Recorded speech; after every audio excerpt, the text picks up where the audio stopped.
What's good, everybody? It's your boy Frantz LeBlanc, and you're tuning in to I Love Jesus Music TV. We got a special guest with us here today. This man, he does everything from playing the drums to singing to preaching.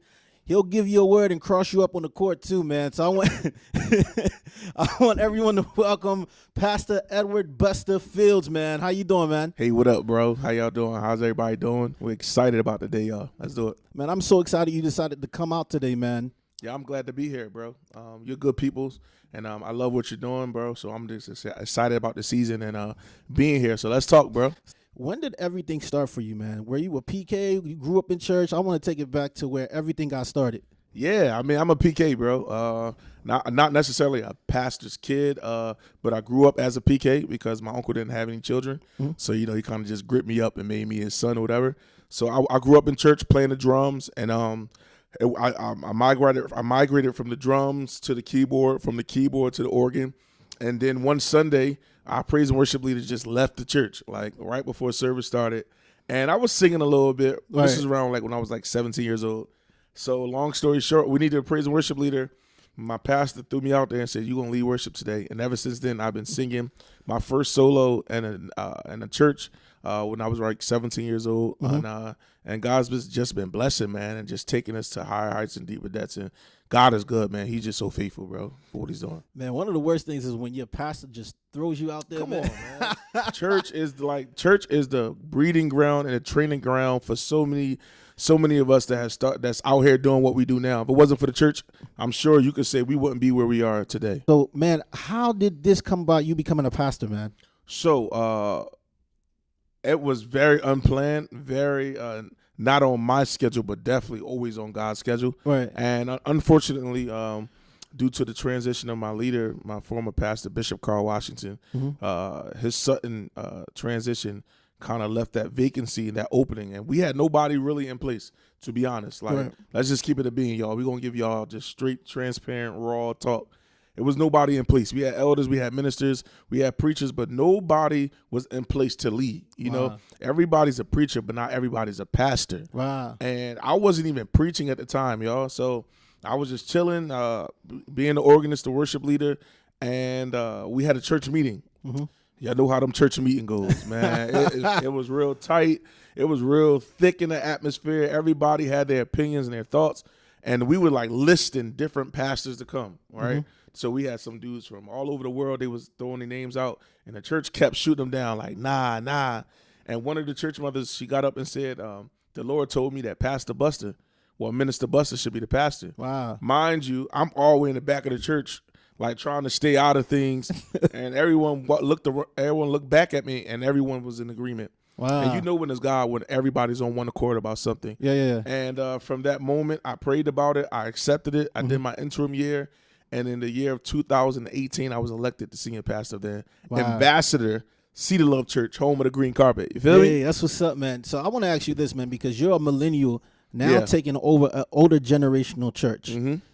How was that transition, man? And what challenges do you have as a millennial pastor pastoring older people? Right. So, Ambassador, we're a multi-generational church. Mm-hmm. So, before I became the pastor, we was still a younger church. Got you. So the thing about the Ambassador is we have a strong number of 60 and up. Mm-hmm. We have a strong number of the 35 and up. Right. Then we have a stronger number of 35 and down. Mm-hmm. So it's really a challenge when you're pastoring a multi-generational church because you're trying to meet the needs of everyone that's in the church. You know? Right. Some of the young people going through boyfriend issues, job issues, consistency issues, trying to get their head straight, trying to figure out what God has called them to do, while you have an older crowd that already know what God has called them to do, and now is trying to operate in their gifts. Then you got the senior crowd that already operating in gifts, already know what they called to do, and just need a consistent, mature, seasoned word that gets them through the week. So that was a challenge. And granted, for some of our viewers and watchers that don't know, I was in preaching before I became pastor. Right. I never preached a sermon, taught a Bible lesson. So it was a very challenging job. I was learning hands-on. I was learning as I go. If Thomas Clay was still alive, rest in peace, he called it blind faith. You know what I mean? Like, I was just like really trusting God through this process, and the church just grew and it grew. And I'm gonna be honest, I still have challenges trying to meet the needs of Right. all demographics. But what I had to understand is, and I need y'all preachers to hear this, the word is not for everybody every week. Mm-hmm. Some weeks God give you a word. It might be for a certain set of group of people, a certain age group, or a certain demographic in your church. But while giving that word, please make sure that there is something that somebody from another age group or another demographic can pull something from it to apply it through the week. So the whole word might not be centered for them, but make sure there's something in that word that they can pull from it for themselves. Why is it that there's a lack of Joshuas in the body? And it seems like Moses wants to carry this thing and never want to let it go, and it's my way or no one else is going to get it. But it's rare to find somebody that's like, yo, I'm a servant one. I'm not here for a platform two. I just want to serve and make sure that the vision is fulfilled. So why do you think there's a lack of Joshuas in churches, man? Well, I think the reason there's a lack of postured individuals is because a lot of people want the position but not the assignment. Wow. You know, they want the accolades. They want their name to be called. They want the juice. They want the nurses. They want the adjutants. They want the fancy car. They want the preaching moment. Right. They want that moment when everyone is yelling at them, saying preaching, smacking the pulpit, and throwing $20 at the altar. But they don't want the assignment, which the assignment consists of studying late in the midnight hour, praying, interceding, fasting, counseling, visiting the sick and shut in. So they want the Hollywood perspective of it, but they don't really want the story that's connected to the glory. Right. So and also if you know that story of Joshua and Moses, whatever, there's not a lot of young men who really want to submit. Right. Like everybody wants the middle seat, but who's anointed to be the second man? Right.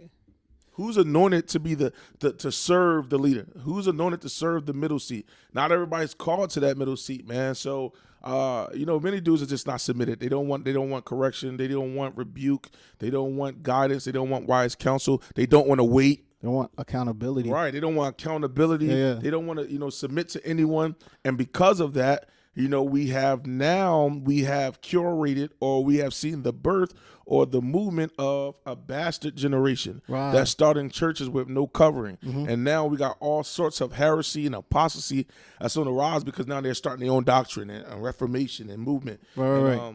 That's the issue right there. Nobody wants to submit. I mean, I'm even in the season, bro, where I don't have a pastor. And I hate it. Like I use words very intentionally. Like I hate it because I know the importance of a pastor.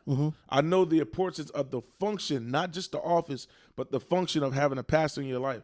The word tells us that God gave us pastors. Right. He wouldn't give us something that wasn't good for us. Right. My God, that's a word. So, yeah, man, I'm searching for a pastor. I'm not even searching per se, like out here calling dudes. I'm just waiting for God to send me that because I need that impartation. Every leader needs a leader. Right? Facts. That's facts. Every good leader was once a good follower. A lot of people are attracted to the pastor, but they're not attracted to the ministry.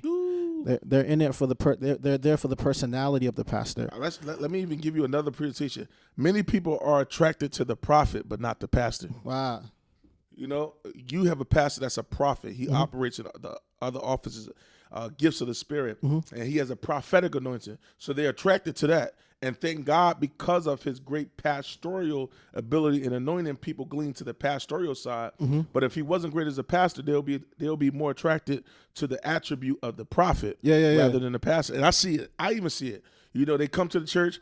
They see a young pastor, swaggy, the music's popping, the worship is great, the word is good. And then when it's time for me to be the pastor from Monday to Sunday, then it's like, oh, I don't want you to step into my personal life. I don't want you to tell me, where, and that's sad because they miss out on the blessings that come from having a pastor. Right. There were some ditches, there are some experiences, there are some trials and tribulations that you would avoid, that you could avoid if you just would submit to the voice that's over your life. Recently, man, you were just on national TV, man. Yeah. You was on Sunday's Best, man. Woo! So that was a phenomenal experience, man. It was just dope to see someone from our neighborhood, man, just to be up there representing Philly like that, man. So what made you say, I want to audition for Sunday Best? Nothing made me say it. Nothing made me say it. I'm gonna be honest, bro. I was late. It was late like one night. I wasn't studying. I'm not gonna be deep. You know how some people be deep. I was late praying. No, I was late watching TV. I think I was watching ESPN, and I was going through Instagram like any other individual who's on social media, and an ad popped up, and I was like, "Why are they bringing Sunday Best back? That's cool. I can't wait to see it." All right. And then I was like, something said apply, and I was like, "Nah, I'm cool. Like, I'm good." You know. So I swiped on my social media, and it popped up again, and then I heard the voice of the Lord honestly say, apply. He said, I'm going to make it easy. Wow. Because my issue was like, I don't feel like going through all these application process. You got to send that, send this. So I was like, look, God, if it's for me, you're going to make this process easy. I clicked on apply, and literally it was a 1-2 step, bro. Wow. I had to put my name. The next option was send a video, and you'll hear back from us. 2 weeks later, I'm sitting in Chick-fil-A, dipping my number one into my Polynesian sauce, bro. And I promise you, I got a call from an Atlanta number, and the call said, congratulations, Pastor Busta Fields. Wow. You have been selected to be a part of Sunday's Best. They flew me down, and it was an amazing experience from there, man. You made it to the top 10, bro. Yes, sir. A lot of people don't make it to the top 10. Your top 10, so at what point did it hit you like, this is actually happening? So, I don't know if y'all seen like episode 2 where they selected the top 10 from the top 20. Uh-huh. And when they call our names, so I was thinking they were calling our names to send us home. Right. I'm like, Dag, it's over. You know what I mean? And then when Uncle Kirk Franklin said, y'all guys are safe. You have been selected to be in the top 10. If y'all watch that moment, go back and watch it. I literally almost passed out, bro. Literally. I took a deep sigh of relief, and it was a surreal experience. I've been saying that all across the nation in my interviews. It was surreal. That was the only way I can explain it. There is no greater feeling. I wish I had help here. When you see a dream turn into a reality. It's facts. It's like such a moment, a monumental staple moment in my life. And when I heard my name called, I felt like God was calling my name. Like, right. This was my season. This was my time, man. So Sunday Best. Shout out to Sunday Best. Yes, Shout out sir. to my top 10 family. I love y'all. Y'all know I love y'all. So, man, you got a chance to do what a lot of people wish they can do or actually trying to do. You got a chance to actually sit in front of Kirk and sing and get criticism from Kirk. Right. How was that, man? Great, man. Shout out to Uncle Kurt, man. He's the GOAT. He the llama. That was an inside joke. He said, I'm not a GOAT, I'm a llama. But it was amazing just to be in his presence and to get that constructive criticism. All right. There's nothing like getting constructive criticism from someone that built something. And he was just giving us great advice, even about the BTS stuff, man. Behind the scenes, great advice, telling us what we should be doing, what we shouldn't do.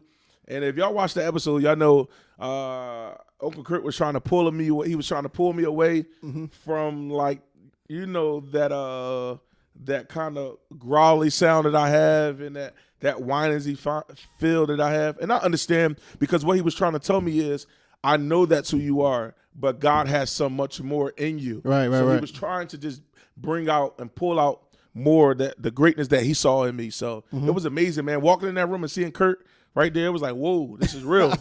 This is crazy. So your situation was different due to the pandemic.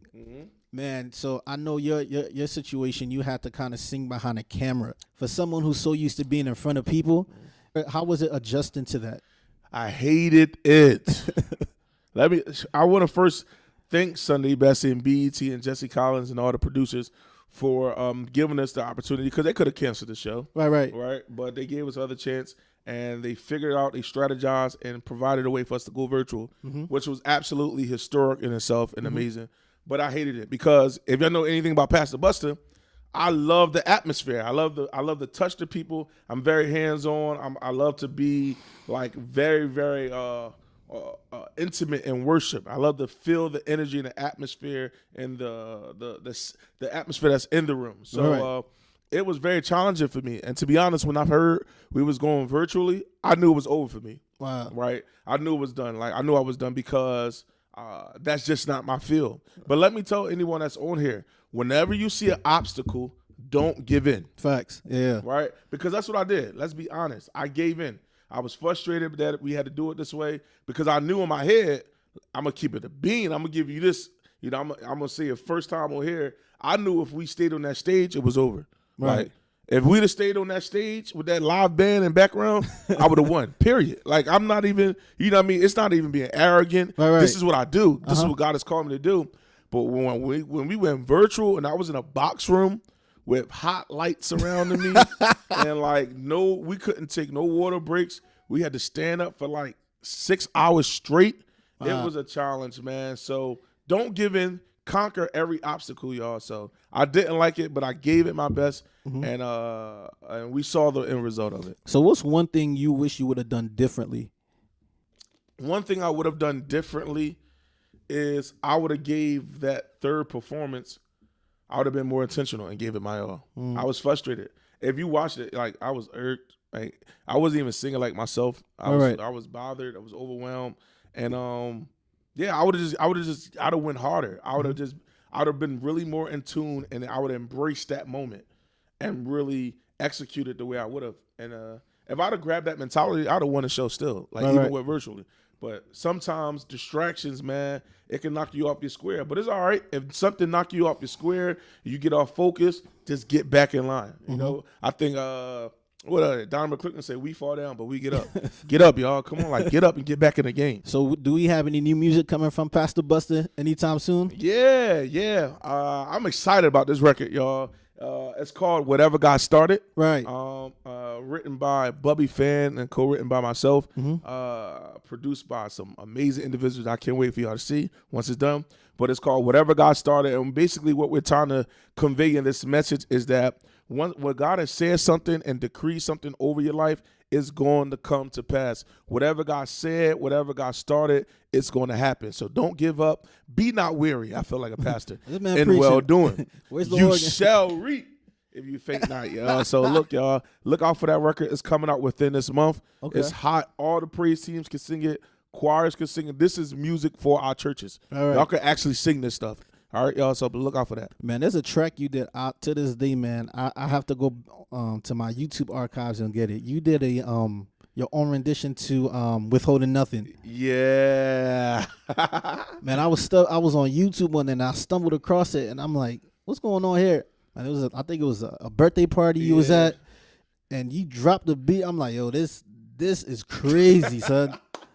Yeah, that shout out to my old band. Shout out to Trey, Austin Woodland, 75 B Mac, Larissa Hall, and I forget that. I think that was it.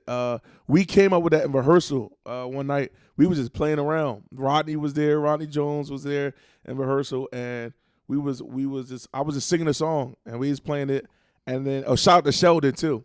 And when I got to the Withholding Nothing, Sheldon dropped the beat with Trey, and it was like, yo, this is crazy. And we just rode the wave, yo. So we actually thinking about doing something with that song. So y'all need to look out for that too. That rendition is, I mean, when I started listening to that thing maybe 3 weeks straight, nonstop. And I went back. I had to go on SoundCloud to like listen to. Yo, that thing was ridiculous, man. Yeah, that's like on SoundCloud. One of my favorite songs you've done so far. You had a live recording about 2 years ago?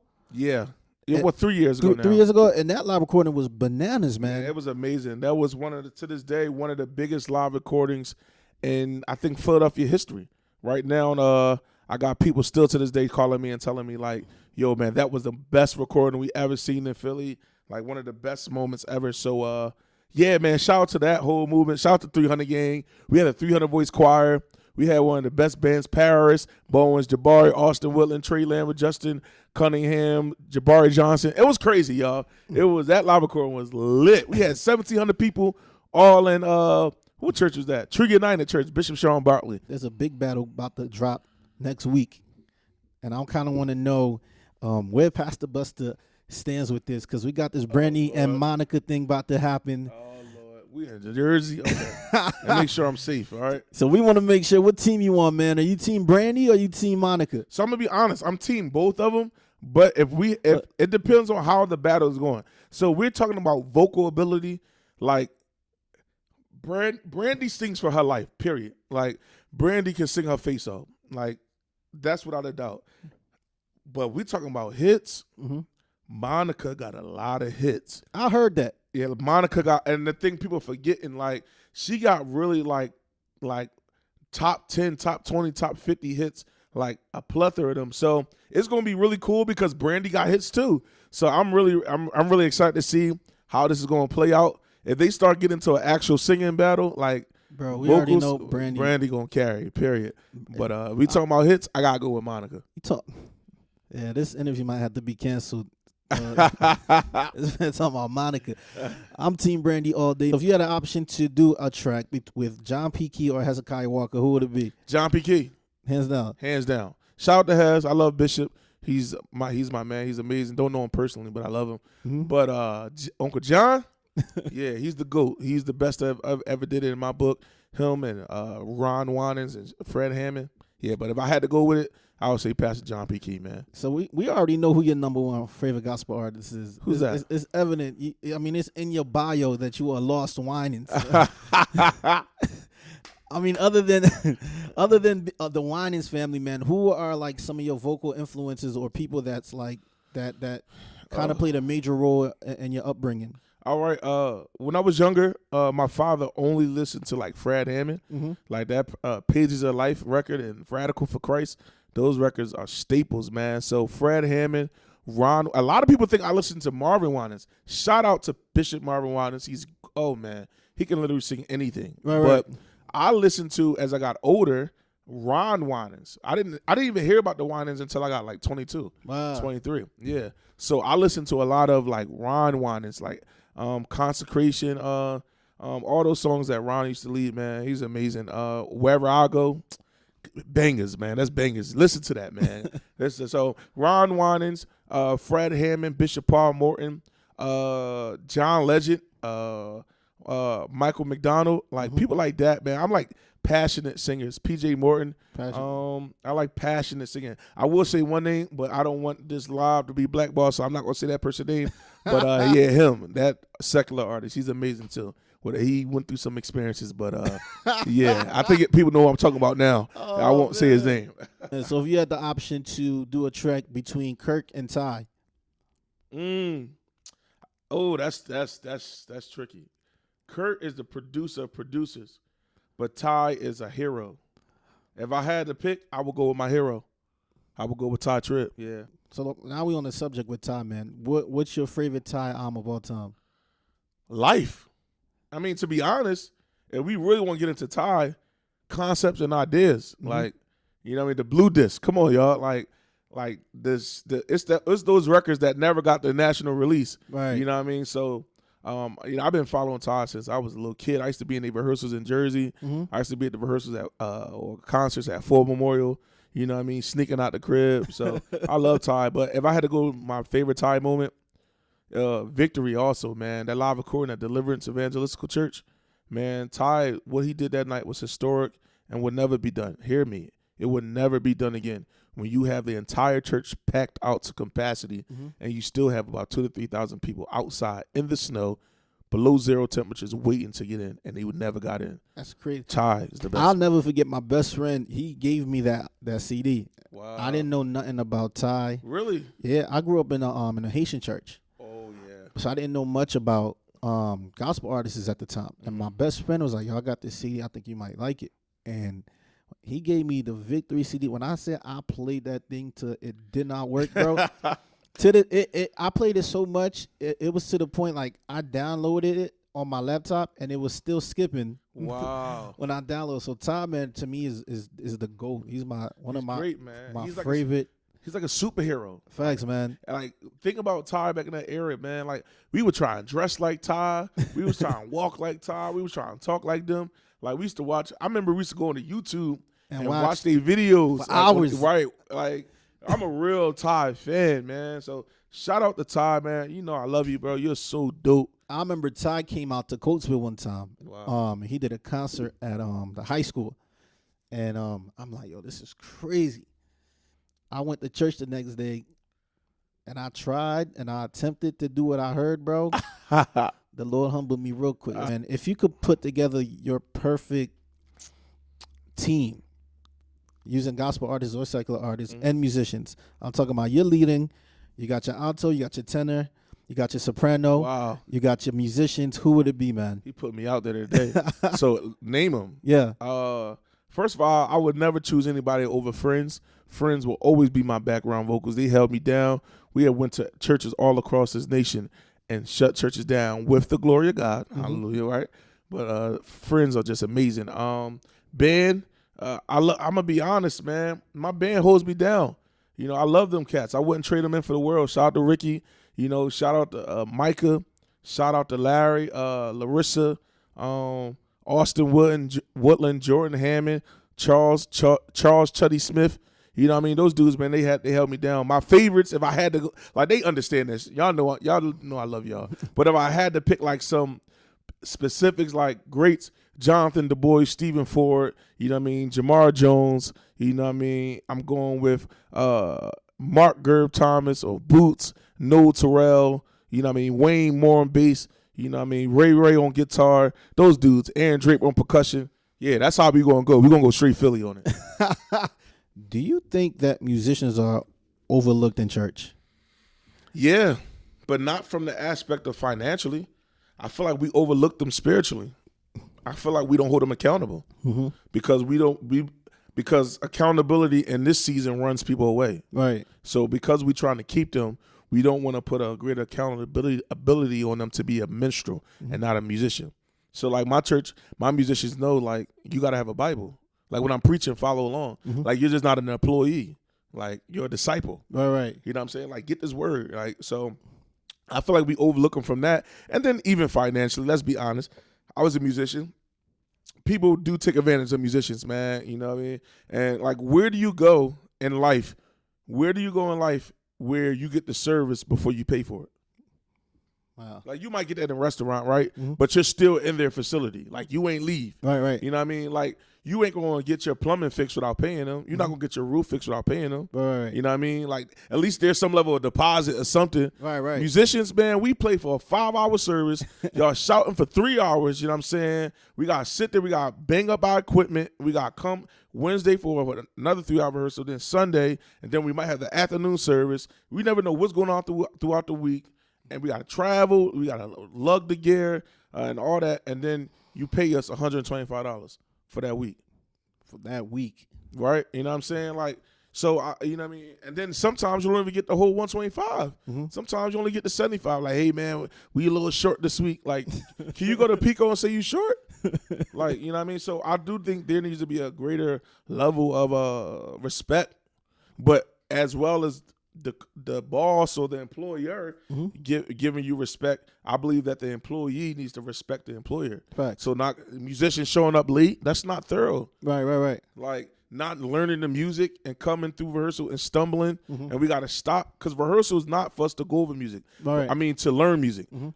Rehearsal is for us to go over, not to learn. You know what I mean? So like musicians not learning music and dressing how they want to dress, coming in smelling like weed and stuff.